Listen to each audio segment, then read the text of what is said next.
Welcome back to Hardball. Believe it or not, the start of the 2020 presidential race just around the corner. Dozens of Democrats ready to jump in potentially. Watch for official announcements to start coming over the next few weeks, months, maybe even the next few days. Who knows? One of the Democrats weighing a run, former New York City Mayor Michael Bloomberg. He's a Democrat now. Certainly, he sounded like a probable candidate in an interview with Chuck Todd. It's going to air on Meet the Press this weekend. The two are discussing climate change. Let's watch.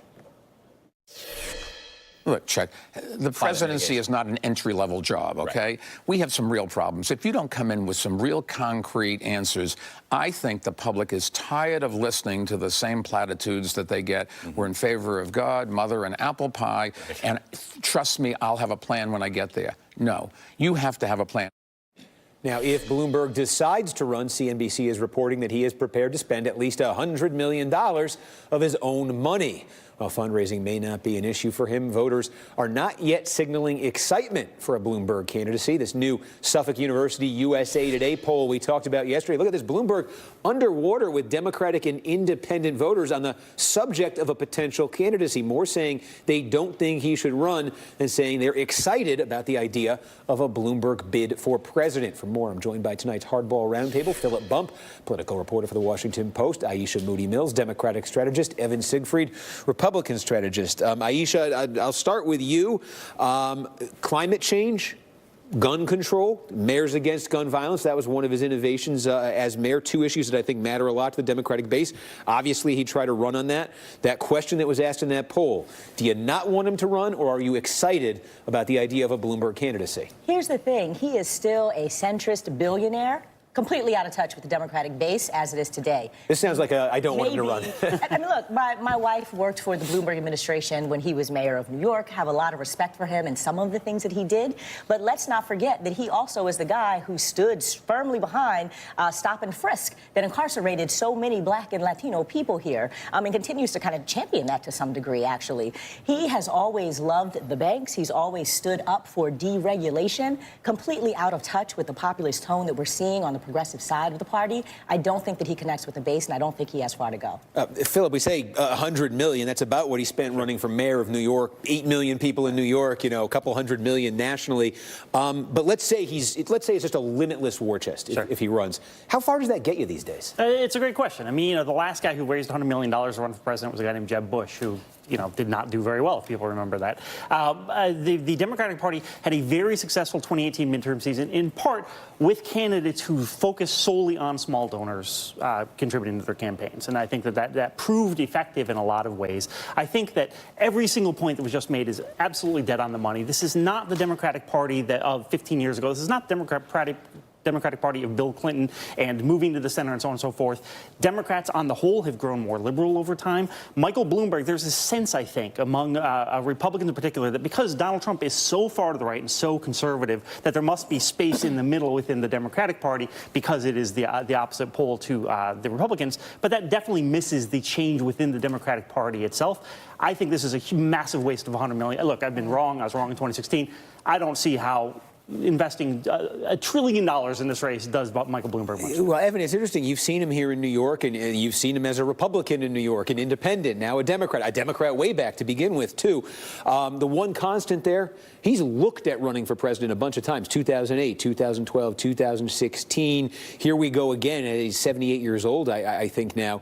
What do you make of it? Well, there is the curse of City Hall in New York City. We've had prior mayors try and run, going back to Lindsay. And Lindsay couldn't do it in the 60s and early 70s, and we couldn't. Rudy Giuliani failed in 2000. I think combined one delegate between those two. Right? And I think my question is, what's the constituency for Bloomberg? Right. Everybody, we're all in agreement. I think Bloomberg's looking at it the way that Ted Cruz looked at it in 2016, and same with Donald Trump, to try and just get a plurality of votes here and there that picks off delegates left and right and gets there. But I don't see it. The argument he's making is, well, we need experience. That's an argument for several of the governors who are looking at the race, as well as Joe Biden. And at the same time, he said to Chuck Todd, well, he wants to put out a message that voters will listen to and not offer the same platitudes. Well, so far in his visits to Iowa, he said he's just listening, and that's nothing there. The other thing that nobody's talking about are Bloomberg's Me Too problems. Not only has he bashed the movement, but Bloomberg itself as a company has been sued multiple times from the 90s on for sexual harassment. He himself has been sued for sexual harassment.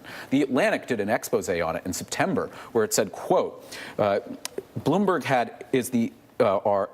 is insidious manifestations of misogyny. He's made some very crude remarks, and I would expect this would be a huge thing. He doesn't have a constituency. He can't run as an independent because it would hand the re-election to Donald Trump. So is this a vanity project? Well, it seems like the message that he's, I don't know if this is accurate or not, but it seems like the message he would try to sell the Democrats is one of pragmatism, of I can win, of, hey, I would be seen as a centrist, I would be seen as a businessman who can match Trump, get things done. That just in general, the market for pragmatic. I always think back 2004. Democrats, remember the hearts were with Dean, the heads were with Kerry. You saw how it worked out for them in November. But they said pragmatically, the Democratic voters, there seemed to be a turn in that campaign. We're going to be pragmatic. We're going to go with John Kerry. Is that pragmatism there in 2020? Is that part of the equation? That message in a Democratic primary is going to fall completely flat because the entire field is going to be talking about Medicare for all. They're going to be talking about free college education. They're going to be talking about what we do to disrupt in some way the 1% and to bridge the divide between the wealth gap. There's going to be a much deeper populist conversation happening that everything that he's saying is going to kind of wonk, and no one's going to be paying attention to that at all. And so I don't think that he has a message and a narrative that resonates in a Democratic primary. Now, he can take his centrist act on the road and maybe run as a third-party candidate or maybe try to run against Donald Trump in a Republican primary, but that's not going to sell for the Dems. All right, meanwhile, Gallup releasing its poll of the most admired men and women in the country. Former President Barack Obama and former First Lady Michelle Obama take the top spots. It marks the 11th year in a row that Barack Obama has been #1 on that list. It's also the first year for Michelle Obama. She unseats Hillary Clinton, who held that spot for the past 16 years. President Trump coming in second for the 4th year in a row. Philip, we're talking 2020 here. The role of Barack Obama in the 2020 Democratic primaries, how do you see it? Yeah, it's a fascinating question. I mean, he's sort of the de facto leader of the party at this point in time for a variety of reasons. We'll see if that changes once Nancy Pelosi becomes Speaker. But he doesn't seem to be someone who has a track record of king-making, right? I mean, he tried in 2010 and 2014 to really shape what the congressional elections look like unsuccessfully. There have been conversations apparently between himself and Beto O'Rourke and potentially some other folks as well. It's going to be interesting to see how much weight that carries. I mean, I think this Gallup poll is mostly a reflection of partisanship and a lot of other things. I don't know that that carries much weight, but it'll be fascinating to see where he comes down on this. In the midterms, he waited pretty late in the cycle and mostly backed people who you might expect him to back. So I don't know how early he gets into this thing either. I'm wondering too, Evan. Just what is the formula? Do you have a sense, just looking at Trump's political standing, where you see his vulnerabilities in 2020? What do you see as the formula that would be the most sellable for Democrats in a candidate? Do you see one?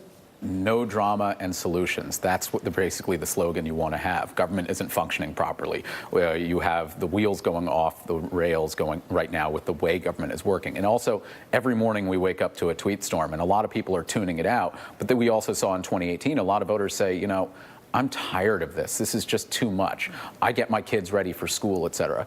But there is one thing about, you know, the kingmaker aspect of Barack Obama. The longer he stays neutral in this, the worse it is for Joe Biden, because it creates that question of why hasn't he done his best buddy, Joe Biden? And it's going to be a question that will linger in the minds of first the press, and it'll trickle down to the voters. Well, and you got the sense all through 2015 that Biden was just waiting for Obama to come to him and say, I'm with you, Joe, if you go. And he never got that message from him. Obama, it seemed maybe, like a lot of other Democrats, thought Hillary was the most electable candidate. Don't rule out Michelle. It's not the Barack Obama factor. It's the Michelle Obama factor. She just broke records with her book. She is selling out stadiums with her tour. You think she makes an endorsement in the primary? I think that Michelle Obama's effect on the electorate and inspiring people to show up and participate in the same way that Oprah did is game-changing for the Democrats in a lot of ways and mobilizing the base. And it's not about just one candidate yet. But I think that she's the X factor that we should actually be looking at more so than Barack. All right, Roundtable staying with us. Up next, these three will tell me something I don't know. You're watching Hardball.